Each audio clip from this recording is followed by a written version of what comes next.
look at how to defend against the uppercuts now. Again, we're infighting at this point, so we don't have as many tools available to us on our defense arsenal right now. When he throws an uppercut, one of the best things you can do against this is just use your forearms to block. So if he's throwing his lead uppercut, because most of the time when you're throwing an uppercut, your target area is going to be the solar plexus whenever it travels all the way up to the jawline and catches the chin, just because someone's kind of angled their body out. This will work whether they go over the solar plexus or the jaw. Just bringing your forearm in and across so it catches through here, and I've got my glove still directly on my jaw to protect the entire uppercut line. So he throws it. Bam! There's a shot. Shot. At the same time, you will notice I'm bending my knees. I know he's bending his knees to get some power in the punch, but that means he's wanting to get underneath me, just like in wrestling. The guy with the lower level on the hips is usually going to be the winner. Same thing in the power of this shot. So whenever he's dipping his legs, I'm going to dip at the same time, so he doesn't have a lot of extension to come up on me. So the forearm block, I dip with him. Turn a little bit. Again. Same thing would apply whenever he's throwing the rear uppercut. Forearm block, I dip, and put the forearm in front of it. Notice it's really more a matter of me turning and angling my body than it is me trying to move my elbows around. Keep my body in position, keeping the parallel forearms. Again, the reason it is called the box, just turn with the body. Again, rear. Again. Turn back over here. Do lead to rear. Lead to rear. Lead to rear. So forearm block on both sides. Now we'll trade some. I'll throw first, lead to rear.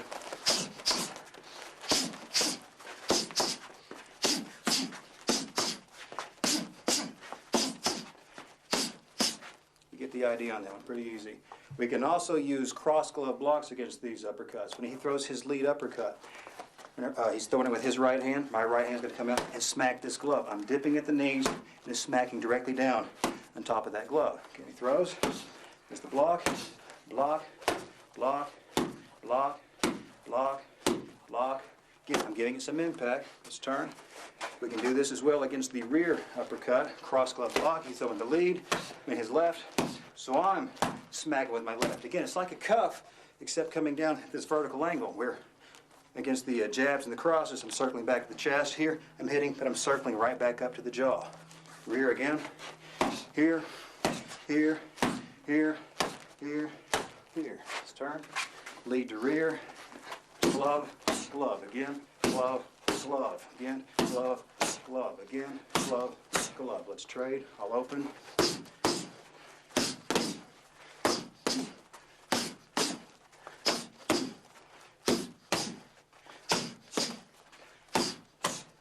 Get the picture on that one.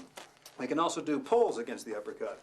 When he throws the uppercut, remember we talked about on the body, on the jabs and cross, taking the body out. A little bit of a pull will also defend against this uppercut. When he throws the lead one, I angle my body straight out. Since we know this is his target area, but am I leaning this out and this is going to loop straight up this area? If I stay in line for it, it's looking to dig from here to here. All I have to do is take my angle out of line. So when he throws that, boom, uppercut, uppercut, uppercut. If I want particular safety on it, go ahead, keep throwing.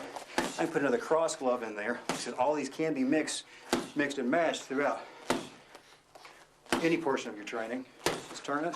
Rear uppercut, I can pull against that. Pull, pull, pull. I can combine it with, go ahead, pull and glove. Let's turn it. Lead to rear, trading, just doing pulls on each of them. We'll put a little bit beat of time in between each one to give time for the pulls to have a snapback. So I throw these pulls and a pull, pull, pull.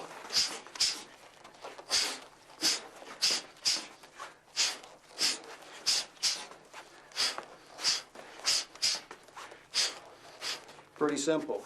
Also pretty simple, if we use the step back everywhere else, we might as well use it here as well. Whenever he gives me his lead uppercut, again, pushing off the lead foot, stepping with the rear foot, and dragging my lead foot back. So he throws that uppercut. There's my step back again. Again. Same thing, turn. He throws that rear uppercut. Again. Again. Again. Again. Turning. Lead to rear. Steps in. there. It's tough to get that one in drill because no one usually is going to do an advancing rear uppercut. So usually it's just good enough to step back on either one. So what we're going to do is we're going to trade. I'll throw one punch, either a lead or a rear uppercut. He'll step back, then he'll pick either a lead or a rear, and he'll step back. Throwing.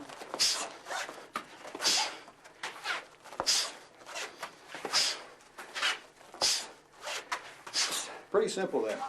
Now we talked about the uppercuts, we've talked about picking off the hooks, we've talked about taking off the jab and the cross. Now we talked about the jab, cross, and hooks, we defend it all against the high angle. People will also hit the body. Pretty simple defenses against these lower shots. If he's throwing a low jab, I put my lead elbow in front of it. Again, put the elbow in front of it. That's it. Just an elbow block, very similar to what you did with the uppercut. Turn. Again. Right there. Again. Okay, turn. If he throws the cross, I can put either elbow in front of it. I can put the lead, I can put the rear. Doesn't matter. Notice I'm not taking my elbows out from my body, which will open up a rib line if he's throwing a combination low. So when he throws the cross again, keeping them tight. Keeping them tight. Keeping them tight. Jab, cross, low. Right here. Again. Again. And again, we can trade these. I'll go low, jab, cross, and you return.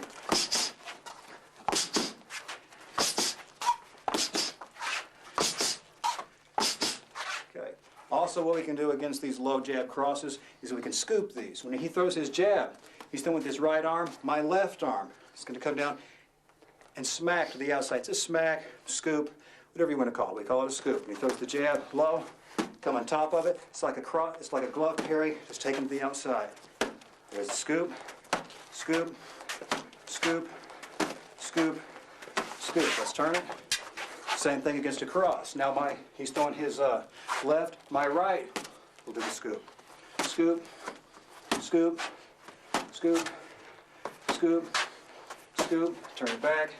He throws the jab cross, two scoops, we've got a scoop, scoop, again, scoop, scoop, again, scoop, scoop.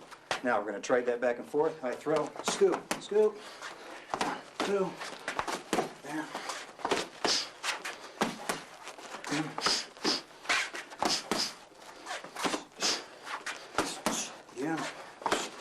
Okay, we use the step back on all arenas of blocking these shots out. Do the same thing against the low jab, cross, pretty self-explanatory, but one time, for posterity's sake, throws a low jab or a cross, push off the lead foot, step in the rear, drag back. Again, low shot, step and drag. Again, step and drag.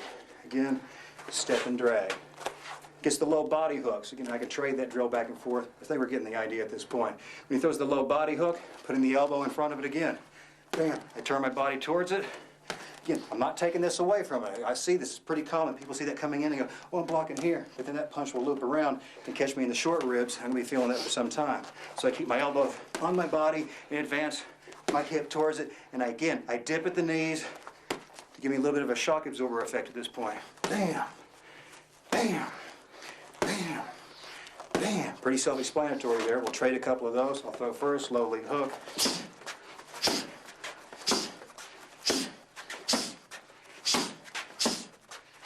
Notice again the bending of the knees the entire time. Also the step back, which is universal. We'll put the step back here. He throws the low lead body hook. Step back. I'll throw it. He steps back. Again, again, again. So you think about it. We've taken all 5 punches. And we've also subdivided according to levels, and we put in some defenses there as well. And we showed you, my recommendation would take each defense and give them each some independent rounds on their own. Then start mixing and matching. Like I said, again, I could sit here and tell you a myriad of ways to put these together, but it's going to get to be pretty self-explanatory. You start playing with them, let your creativity go to work. It could be nothing more than him throwing a high jab and a cross. You know, I got a cuff, I've got a cover. He can throw a high jab and a cross, and I've got a catch and a parry. There's a high jab and a cross, and I got a catch and a shoulder block. You start putting all these different permutations together, that's where you start getting your boxing system going. We'll explain a little bit more about that when we get to a couple of flow drills to give you some examples of that.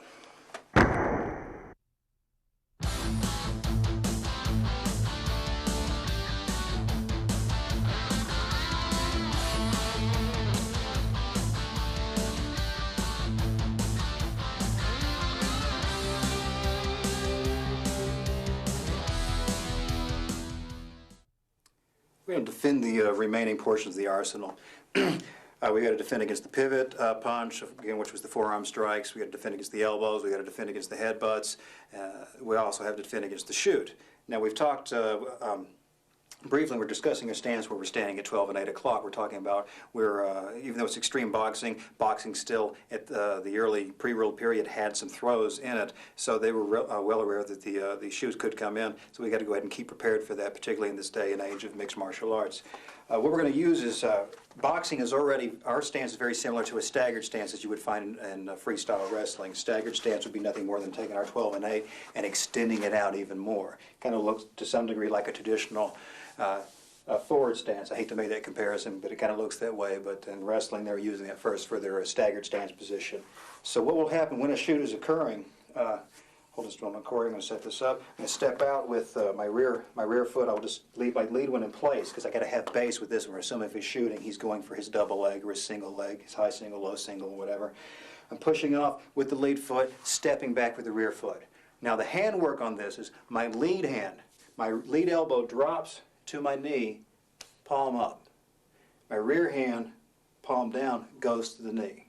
Okay, now this is a real open, exposed looking position, but we're going to show you how this works in action here in just a moment. But again, we take a look, drop back, there's position. Lead elbow to the knee, lead palm facing up, rear hand to the rear knee.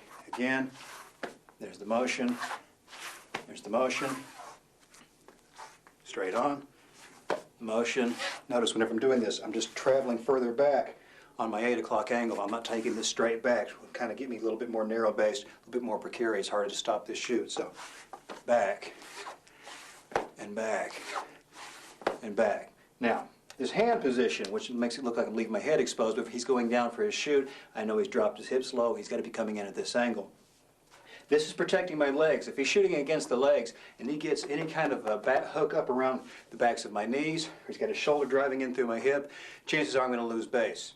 And we know we can use a sprawl against this, but this is where you try to drop into this staggered underhook position, assuming that we saw this shoot coming in from a distance, and we can set this up if we can. Then we'll hit into the sprawl, which we'll do next.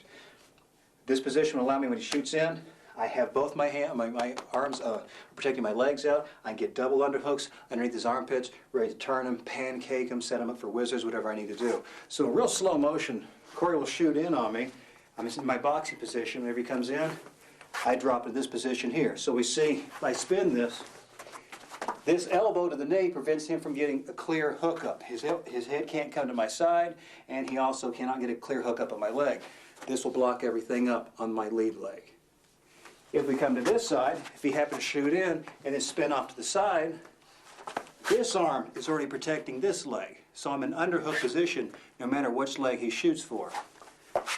So again, he shoots in, I drop into the staggered position right in here. So I'm already set up. Now I'm not just going to leave these here. This is not going to be one static bracing position. So whenever he shoots, he comes in, I'm already blocked up, ready to start turning him down. Continue to stay on our feet if we want to and throw the shots, or take this down to a ground game, which we're not doing right now. So again, whenever we're throwing the punches, we know we can't shoot back and forth. He's got to be able to reach me with the punch, and a good way to drill this sort of thing is not alone just doing this to shoot back and forth. We'll trade a couple of shoots. I'll come in on you. You go to staggered. Here.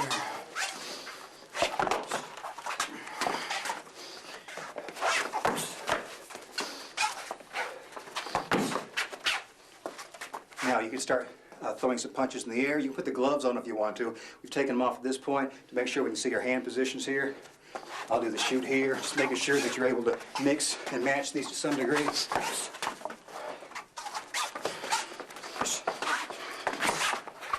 Again, just dropping down into this staggered position. Now this assumes I see this shoot coming in time for me to hit this. If I was a little bit late dropping this position, I would go directly into the sprawl, which is nothing more than whenever he shoots in, my hands are in a high position. I'm going to hit him with my near hip. This is nothing more than taking my hip in, dropping my feet out and away, and pushing my hips through the entire way. If I would ride him all the way to the floor, when I get to the floor, I'm going to be digging in with the toes of my feet and pushing my hips through the mat and arching my back. And it's just not me laying my entire flat portion of my pelvis against him. I'll pick out one side of the pelvis to really cut through against him. So if he drives in, it's hard to do this one very slowly. He shoots you on this side. Whenever he shoots in, I miss my staggered setup position. So this is my near hip. I'm going to sprawl my legs back and hit him with this hip right in here to help give me the ride and arch my back through the entire way.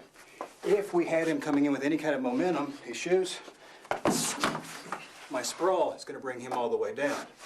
Again, notice on the sprawl, this is getting dangerously close into wrestling territory, but it still matters in this boxing the way we do it, because we do shoot in behind the punches all the time. If I use my flat of my hips against him on his shoot, go ahead. He's got better base at this point. I still am on top, but he's still, notice he's got his hands hooked behind my knees. If he's able to get his, bang your knee to the mat and suck me up here. Okay, he's still got me off the mat. So I'm using the flat of my hip. Let's get to that same position. I use the hip cut. I got my near hip into him. Get your near knee under you. I can create more weight by cutting one hip through him. So, for a drill, you got either the staggered underhook position or dropping all the way into the sprawl, but paying close attention to using this hip cut. So if we go back and forth, we can choose to either use this hook or the sprawl. We'll do a little drill going back and forth here. Pick either one. I'll shoot first.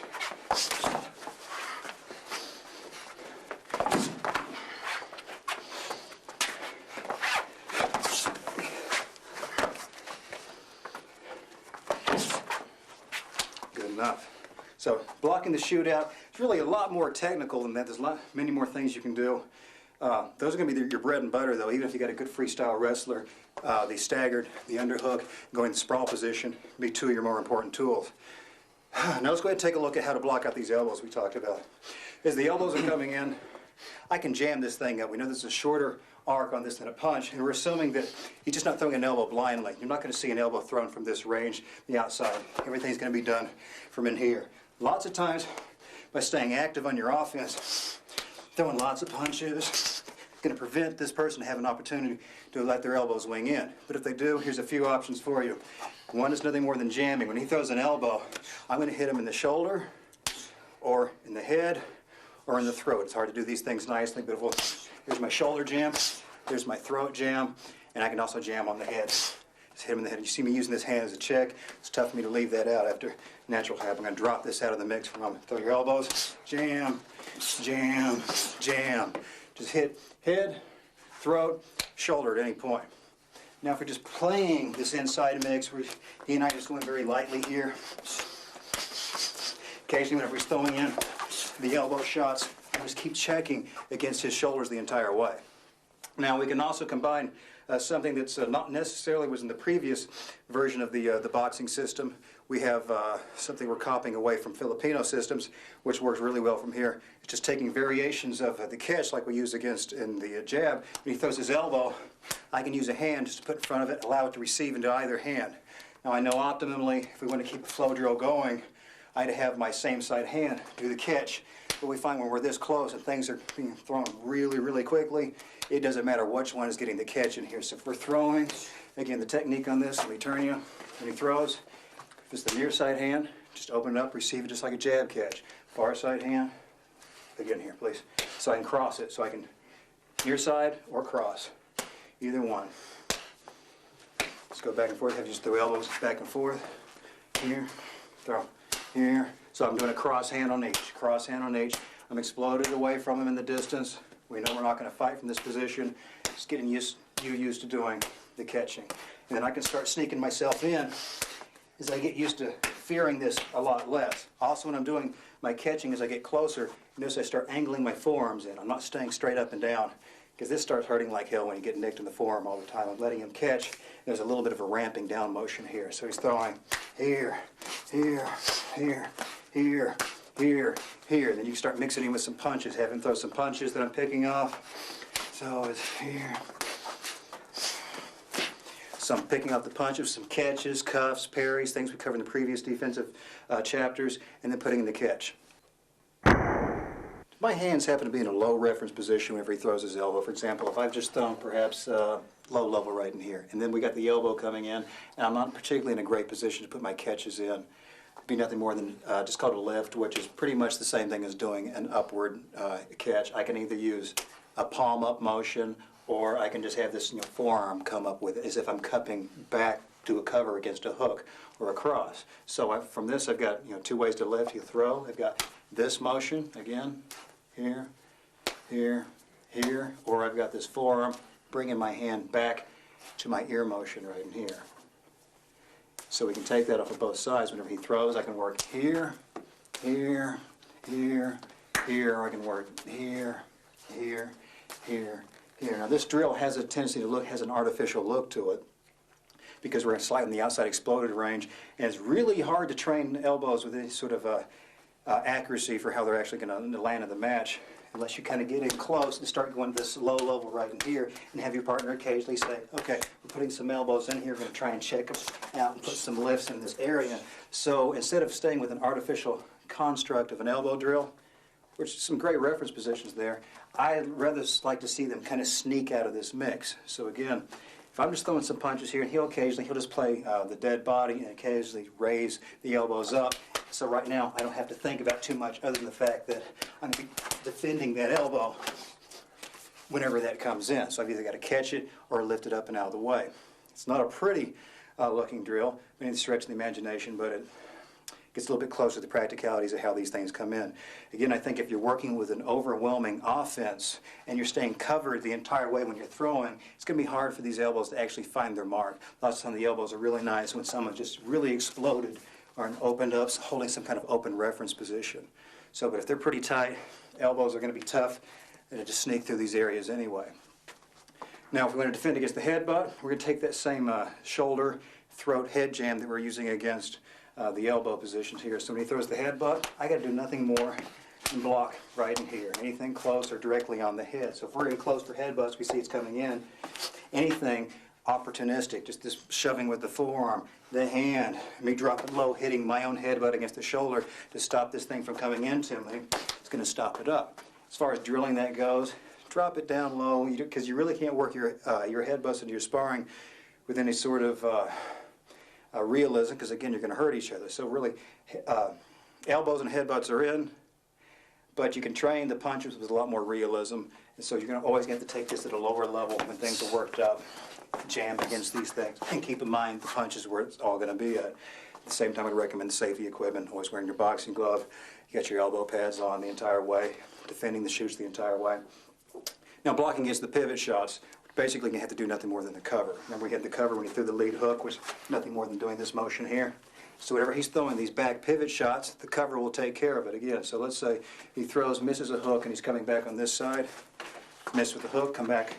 So my cover is nothing more than raising up, covering the ear, bringing my elbow to the inside, and again, lowering my knees so I can get some shock absorber effect out of my legs. So he throws, misses, and there's the pivot shot. Again, pull, miss, throws, I pull, miss, throw, pull. Same thing off the opposite side. If for some reason he's throwing this wild haymaker rear hook, misses, there's his pivot shot, cover, bend the knees, cover, bend the knees. Again, these things are, pivot shots are tough to put into your sparring. The reason they were dropped out of boxing in the first place is they build up so much force. So if they do actually catch you in the soft tissue, it's a dropper and probably well on the way to some cervical vertebra damage, which makes them very interesting to us. That's why we put them back in the system. So for your overall mix, we took these up from your punches to your elbows, your headbutts, what have you, as far as your defense goes. We've showed you how to do these things offensively in the arsenal. We've shown you all the defensive tools against these. Now, I can sit here and go on forever about putting these things together and their different combinations for the drills, but to save you time, you just go through, drill them independently, start mixing them together, then put the gloves on, and you start turning your own little sparring session into a laboratory, finding out what works for you, and see what comes out, because it's going to be a little bit different every single time because of the alive energy that you bring to it.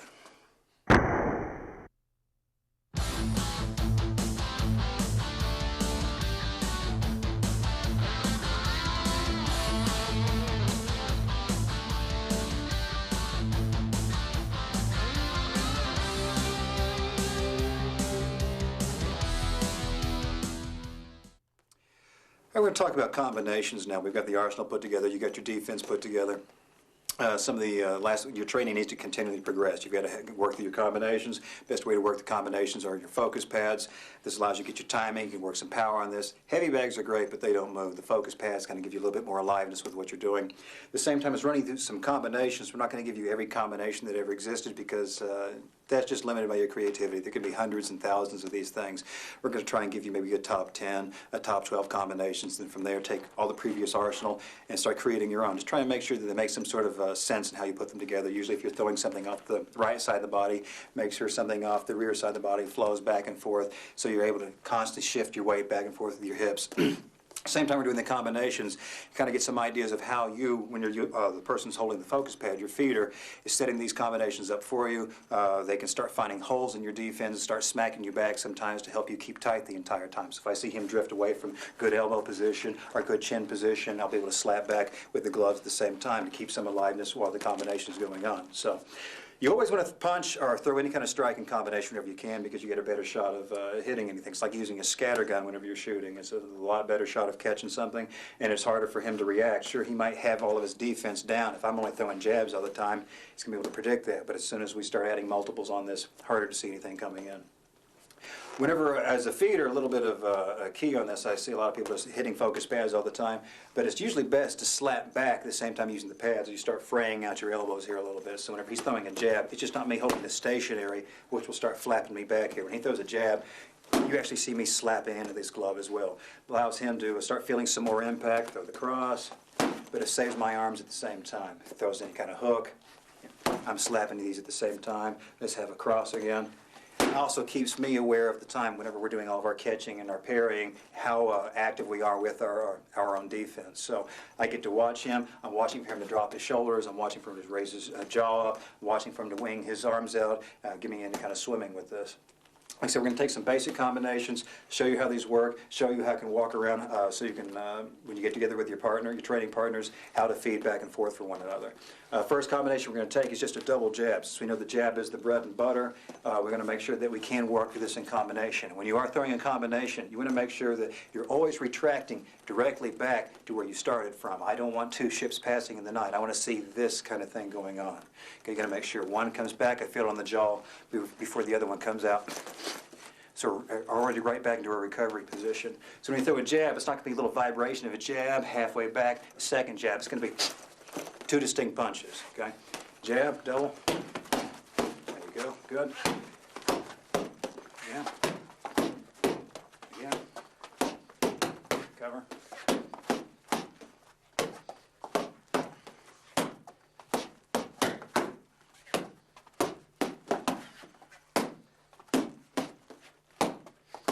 Staying nice and covered the entire time. Okay, I just flap in there, make sure that he's getting used to being pelted sometimes when you throw these punches out. Off the double jab, let's take a look at the 1-2 combination, which is a jab cross. Just throws, watch he's got the weight shift.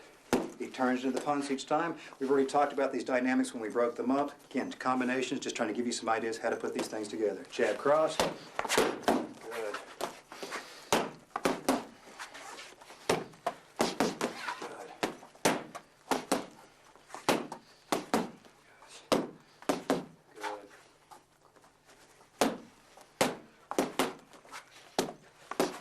Go with the cross, hook, cross. Pretty good infighting combination. Give me the straight, cross, lead hook, back to the cross. Good. Keep losing my focus pad. Good. Good.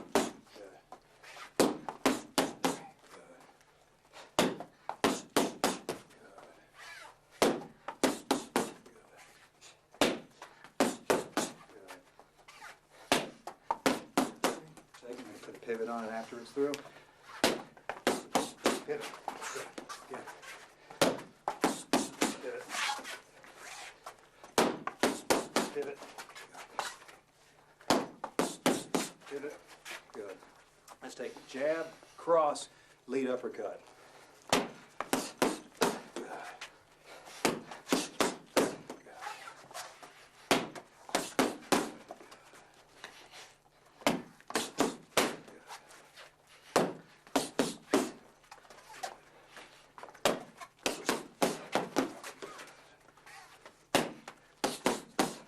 Okay, jab, cross, lead uppercut, rear uppercut.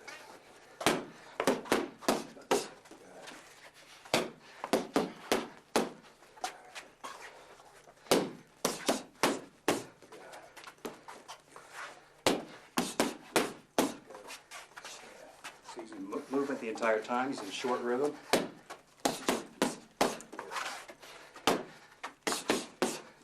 Okay, let's have jab, lead, hook. This is the first combination we've shown. It's off the same hand. So jab, right into the lead hook. Bam, bam, good, nice, nice.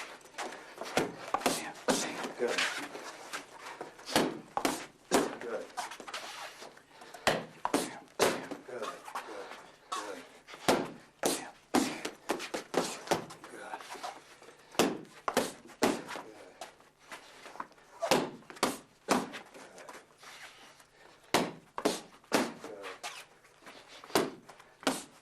good. Okay, let's do jab, rear elbow. So he's going to throw the jab, bam, step in, bam, get the rear elbow set up in there. So, bam, bam, good.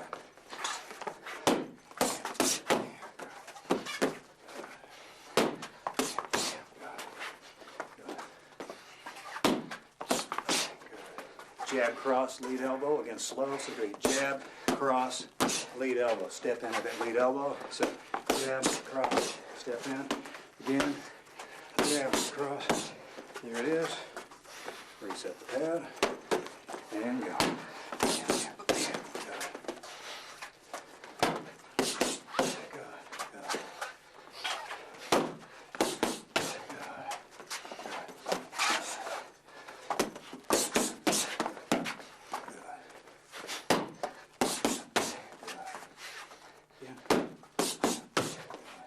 Okay, let's have jab, lead, hook. I'm going to make a miss on the hook. It's going to have to come back with a pivot, outside pivot. So it's going to be jab, throw the hook, pull it out, back in with the pivot. Slow again.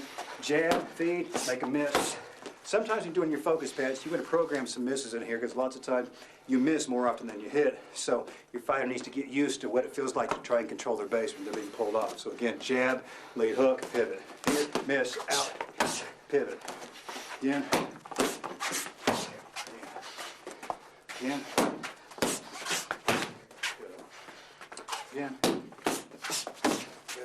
Reset the glove. Again. Good. Now you're going to defend against the shoot. You can give me jab, cross, and shoot. Give me an underhook from the stagger, okay? Jab, cross, on the shoot. Good. Again.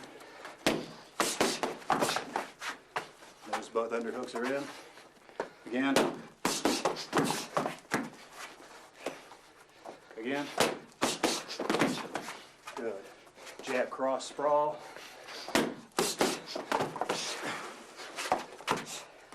Jab, cross, sprawl.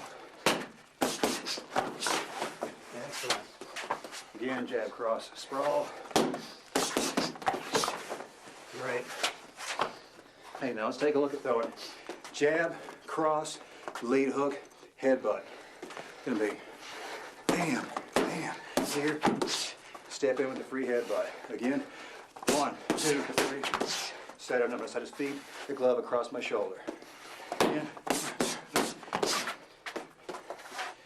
Again. Good, good.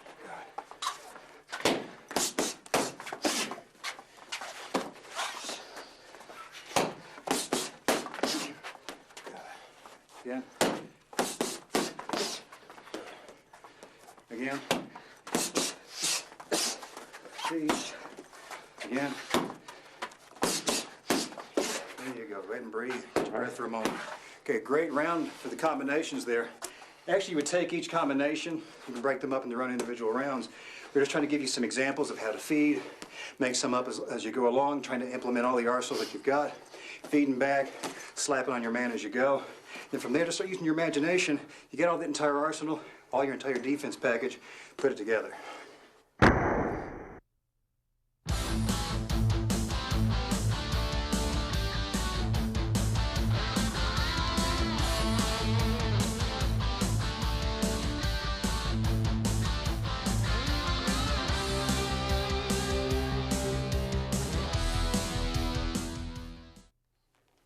Okay, now we're into the fun part of the system. You've got your arsenal down, you've got your stance, your movement, your footwork, you've got your defenses down, and we looked at some combinations which are very, very, very important. Now we start looking at flow drills, counter-punching drills, all You can work this counter punching, defending against shoots, elbows, what have you. What we're going to do is we're going to take one counter punching drill and build it for you piece by piece and top this drill out. And then from there, you can pretty much imagine we've got, 50, 60 pages of these drills, but if we pay close attention how we build this drill, you can start building on your own, taking all the previous tools from the arsenal and the defensive arsenal, and you can say, oh, that makes sense, I can build this on myself. Just use a little bit of creativity and make sure you're just adhering to all the proper defensive principles all the way through. Make sure you're throwing with good form. Do lots and lots of mirror work, and then gradually progress to this. Everyone wants to jump to these kind of drills because they look like the most fun, because they are, but you got to have the mechanics down before you do all this. So we're going to start out with a low common denominator. I'm going to have him just throw a jab. I'm going to catch that jab. We've already seen that before. So he throws his jab. There's the catch. Move. This is the first link on my flow chain. So he's working his offense by throwing his jab. I get to work my defense out against that same jab. Let's put another link on it now. I just stopped up his jab. He decides he wants to throw a lead hook off this same punch. So we've had the jab, which I've caught, and he gets to work in combination now. He throws a lead hook. When he throws that lead hook, we already know I've got 8 choices to do against a hook. What I'm going to do is cover, bring the elbow to the inside, bend the knees, and go in. So we've got the jab, lead hook. Okay, again.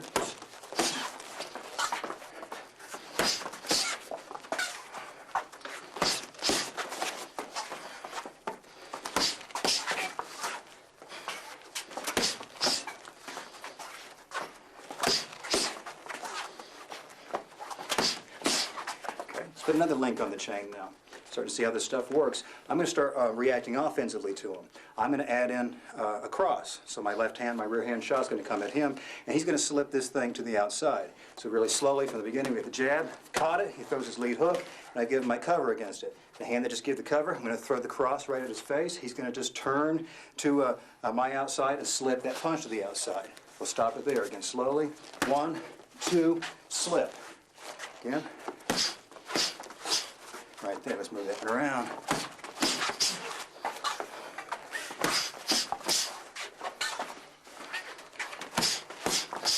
Notice we're respecting each other, keep coming back to proper positioning each time, keep going.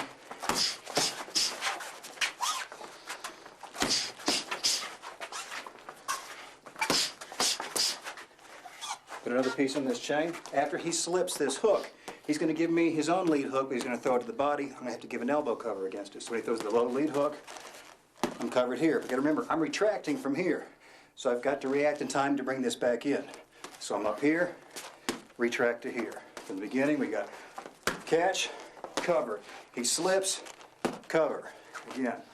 1, 2, 3, 4. Again. 1, 2, 3, 4. Again. 1, 2, 3, 4. Again. 1, 2, 3, 4.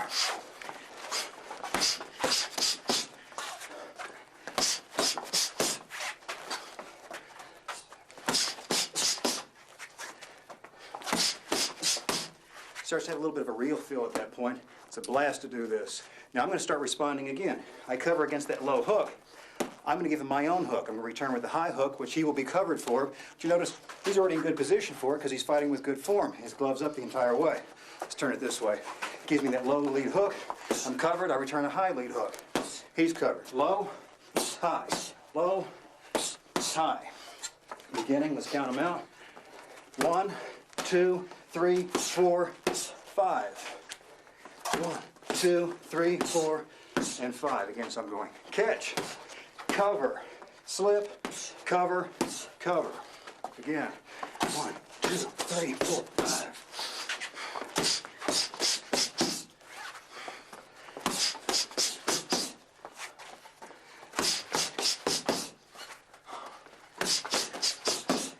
So he starts feeling like a real fight at that point. If people walk in, they don't know it's a drill, you look pretty impressive, as long as you don't lose your concentration and screw up.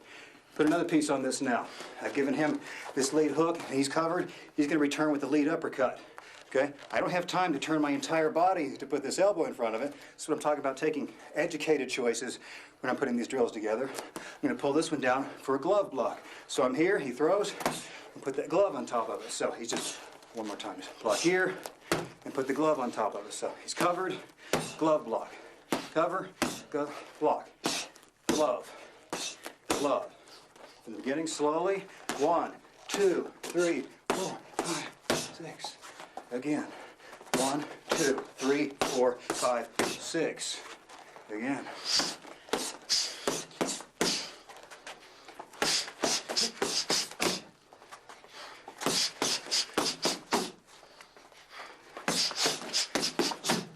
Okay, let's put another piece on it. We'll make this the last piece. You'll have 7 steps. Hopefully see how you're building these things up. These things can go on to infinity. Rather than just keep burning up your time, take these things, take this one drill in particular, work it till you feel like you're perfect, then start changing the elements around. Go back again to that this vocabulary of arsenals and work them together. Last thing we'll put in here, he gave me the uppercut. I gave him the glove block. I'm going to return with my own high lead hook, which he's going to duck underneath it and shoot for a double leg. First, let's have you do the duck. So I blocked here. Bam, there's his duck. Remember, he travels down in the V, down the V, up the V. Again, uppercut, down and up. Again, again, again, again. From the beginning, slowly. 1, 2, 3, 5, 6, 7.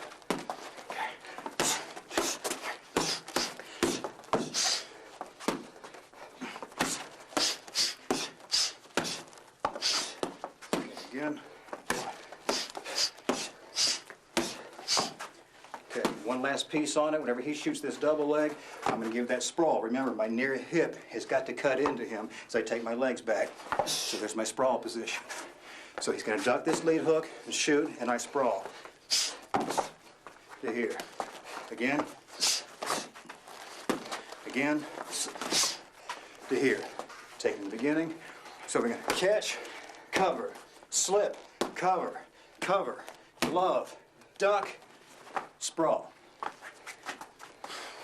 Catch, cover, slip, cover, cover, glove, duck, sprawl.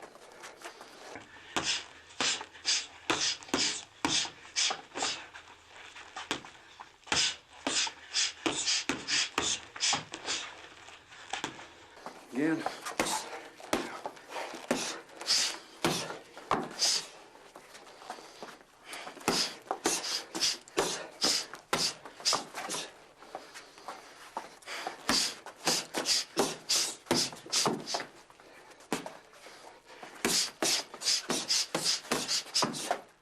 From that, you get the idea. That was 7 steps in that one particular flow chain.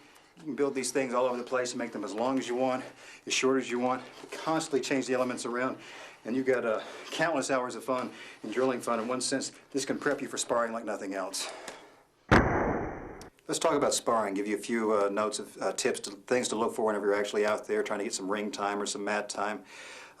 As far as sparring drills, you should always spar with a plan in mind. You shouldn't just be getting your partner, your opponent in front of you just thinking, oh, I need to beat the shit out of this guy.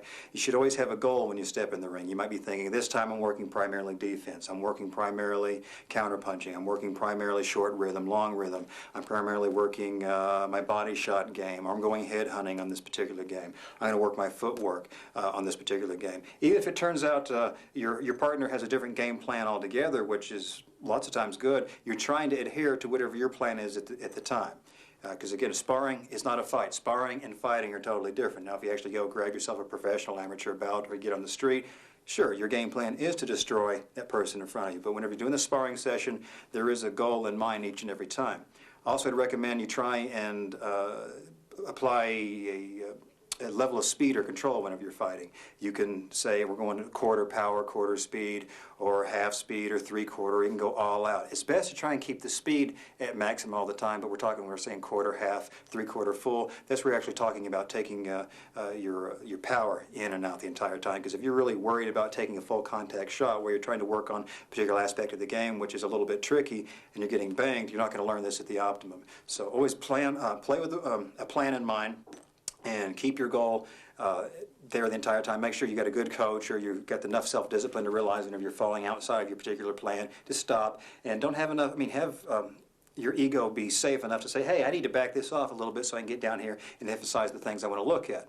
Like I said, we're going to work on counter-punching, defense, work a long-range fight, work the infighting, work on moving inside and outside, work the inside fight, move the outside fight. Say you're just going to work on the shooting or have your partner work on boxing and training and shooting on you, and you stop. You just got to mix up all the arsenal we had before and just keep mixing up your game plans the entire way just to make sure that you can keep your game sharp at the top of its game, and also just mix all the elements together.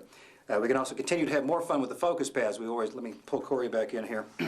We've, again, focus pads, one of the best ways if you're not actually going to be doing the flow drills, which are fantastic, or the actual sparring time. Focus pads are still a way to keep you in top physical prime ready for the fight. We already saw us apply these with combinations. Earlier we showed you how to put some of these things together. A few other drills you can work with the focus pads is one we call butterfly and the bee, which is pretty much your focus pad player will be moving around, dancing around the entire area, and whenever they stop and flash a pad, your job is to hit it whenever you can. So in other words, your person holding the pads is the butterfly, and you got to sting this thing whenever they slow down on you. A little bit of a quick demonstration of what we're working here.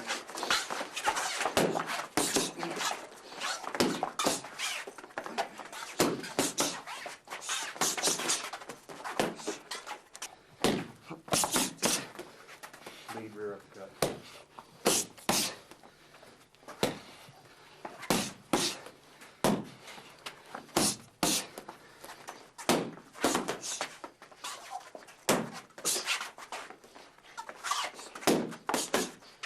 So you get the picture there, just move around, lots of movement, trying to really find this moving target. Another really useful way to condition your punching, because whenever you are fighting, you need to, once you unload, you've got to keep unloading the entire way. It's comparable to people wanting to do straight blast from Wing Chun or JKD, but applying to the extreme boxing analogy, we can just take something as simple as jab cross combination. He's not throwing at full speed at all, but we've got constant motion.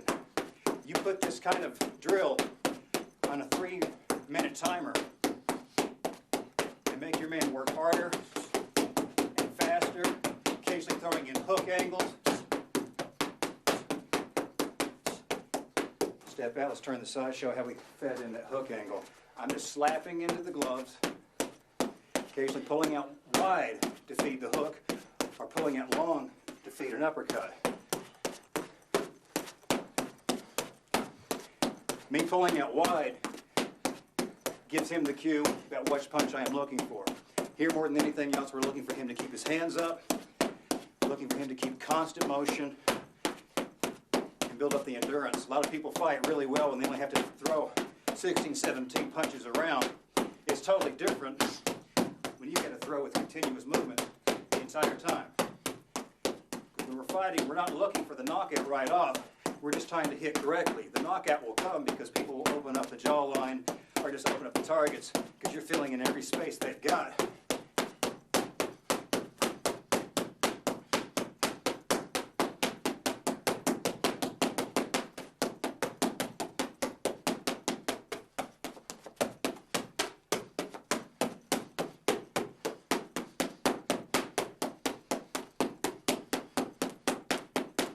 Double up on some of these punches. I'm going to give you right, left, right, right, left, right, left.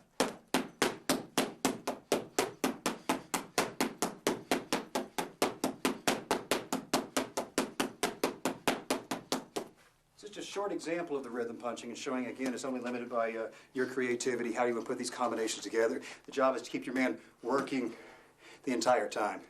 Get another drill to show you. We'll have to move over the wall to show you this. It's called shoe shine off the wall. I think you'll like this one a lot. Look at another focus pad drill. This was a lot of fun. We call this one just shoe shine off the wall. Just get yourself a solid surface, wall, door, octagon fence. What you can do is your trainer is going to give you pressure against this surface. Probably we're going to go ahead and tell you the best way we give pressure on the surface is we put the lead shoulder in the center of the chest, and the other hand will drop low against the outside of the knee, inside of the knee, because we're pretty much aware that knees can be thrown at this point. So it's pretty much a good way to mount him against the wall. Occasionally I'll throw a shot or two just to make sure he's staying covered. Whenever I take pressure off of him, I'll flash the pads, and he'll be giving me straight shots, or if I flash them horizontally, he's giving me hook shots, or I flash them vertically, we're getting uppercut shots. We'll go ahead and run through maybe a little bit of rotation of this so you can take a look and see how this drill is going to kind of work out. You ready? Yeah.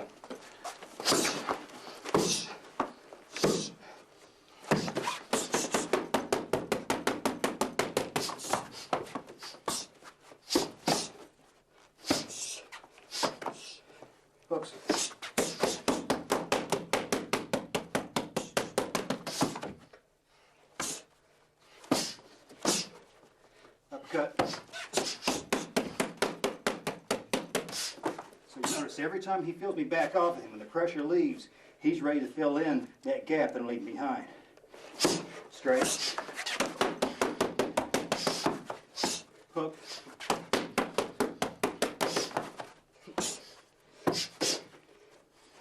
Upcut.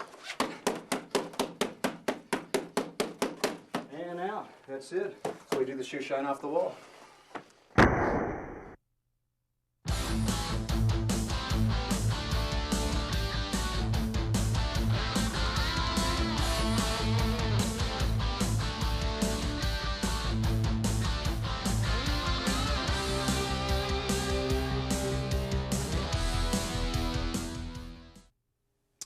Okay, we looked at the extreme boxing from primarily putting the gloves on, moving things around, taking a look at it from the sport aspect.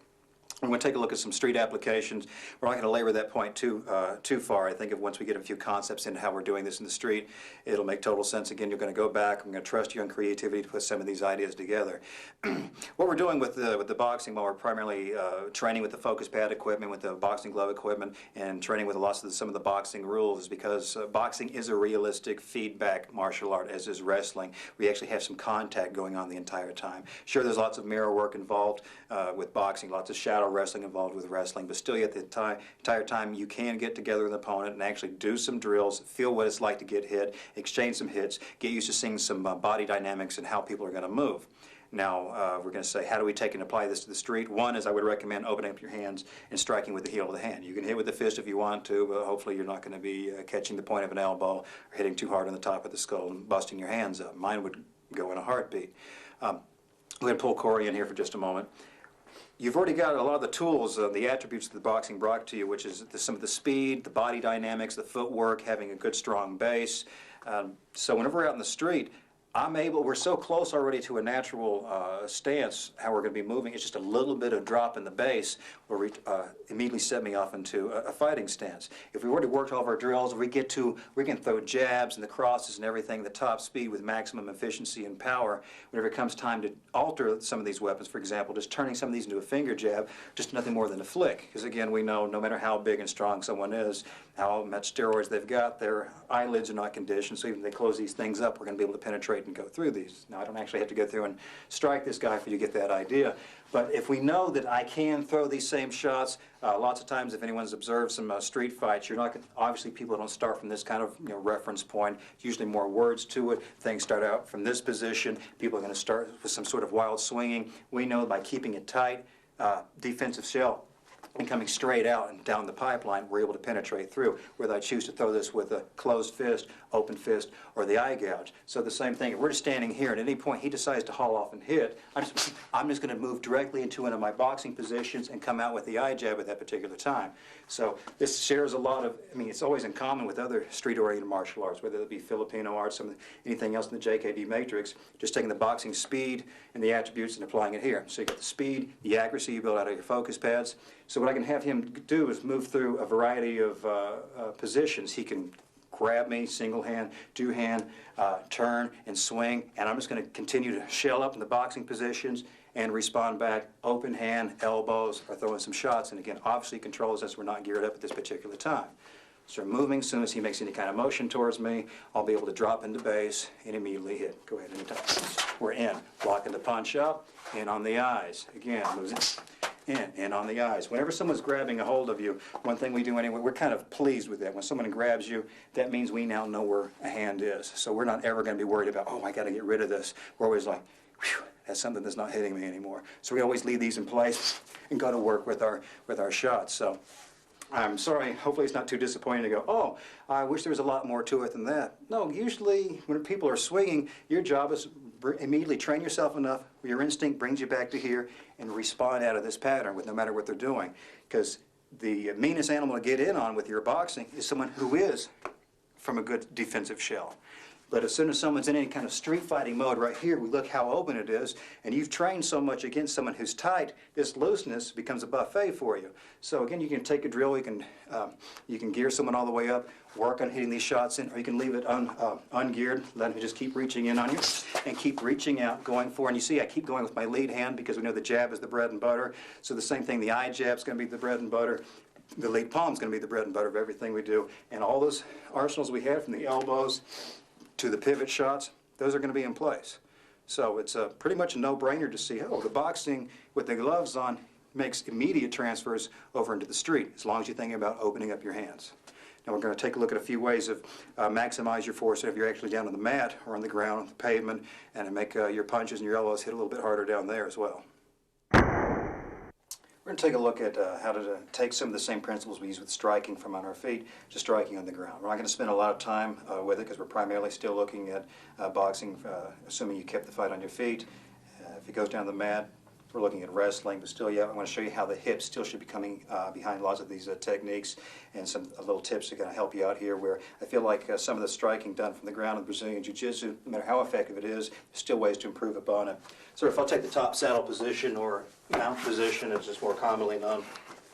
Whenever I'm throwing punches from here, we've probably all seen this little sermon on the mount that's given all the time. If he makes a fist, extends up, then we see that mine reaches here. I automatically have more range because I'm sitting on top of this guy. Fine, but see, this will only allow me to do arm punching. We talked about standing up. Arm punching is not what we're looking for. We want to be able to get our hips behind all of our shots.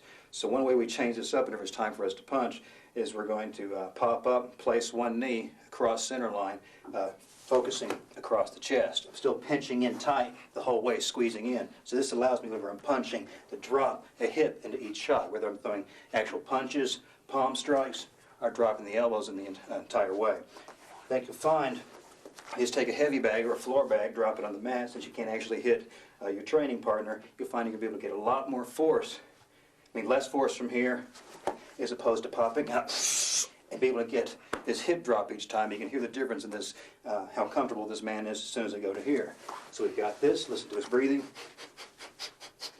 to here. A little bit more brutal way to play that game. If you feel like it's not safe for you to get your knee up and across the chest, you haven't had a lot of experience in the groundwork, and you don't know how to keep the dynamics of this position, you can't maintain it. If you're going to work from this mountain position, if you are going to hit, pick his head up off the mat and work from here. Still at the same time, I'm not just trying to swing at the arm, I'm advancing my hip towards each shot.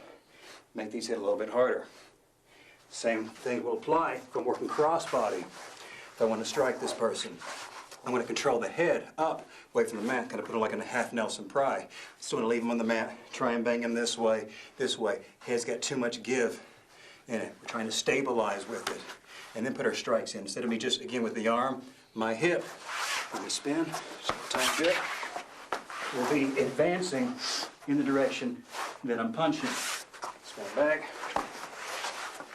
So when this punch comes through, my hip, my right hip is also moving in towards the punch. So, in a nutshell, we're just pretty much trying to say where you get your transfers from your stand-up boxing. When you hit the mat, same thing. Find ways to put your hips behind the shot. And since you do have the ground, the planet Earth to back you up, it's best to stabilize his head on the mat because he's got no give, he's got no way to slip away or pull away from this punch. So, again, we're not really showing you how to maintain this ground position, just trying to show you, think hips behind everything, whether you're standing up striking or on the mat striking.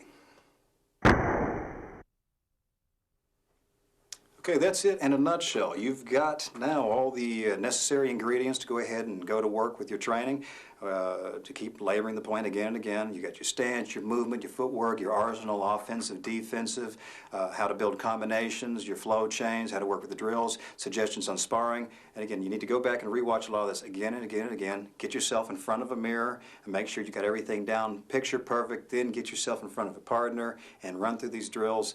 And then after that, start creating the drills on your own. Again, the creativity is up to you and your discipline, but use this as a reference base. We've given you everything we know at this particular point. Just take it and run from there and hope you have fun with it.